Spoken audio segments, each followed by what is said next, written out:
We see that sunshine dry for many.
At 6, turbulent times ahead as the pressure on the UK's economy intensifies. With inflation now expected to hit 10% by the end of the year, the Bank of England raises interest rates to 1% and says they could rise again very soon.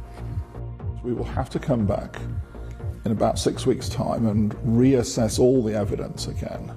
And because the situation is so unprecedented, that reassessment is particularly important because we're dealing with things that haven't been seen before. And there are now warnings of a possible risk of recession. It comes as the energy giant Shell announces more than £7 billion in profits in just 3 months, a record rise. Rescuing civilians trapped in eastern Ukraine. We report on the volunteers, among them a British maths teacher, who are risking their lives to save people as Russia attacks. I'm quite scared most of the time. COVID has caused the deaths of almost 15 million people around the world, says a report by the World Health Organization, almost 3 times the number reported. And the return of royal garden parties after COVID, but Buckingham Palace says the Queen won't be attending this year. And coming up on the BBC News Channel, the Europa League has a lot to live up to after a dramatic week in football so far. Both West Ham and Rangers are hoping to reach the final.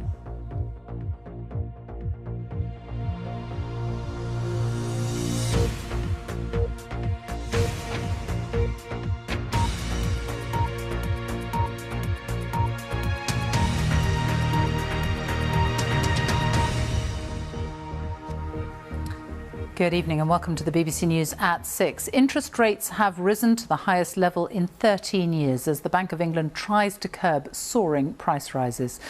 Rates have gone up for the 4th time since December, from 0.75% to 1%.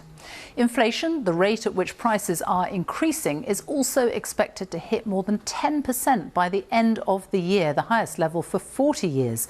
It's being driven by rising fuel, energy and food costs, partly due to the war in Ukraine. And there's more bad news. The economy was predicted to grow next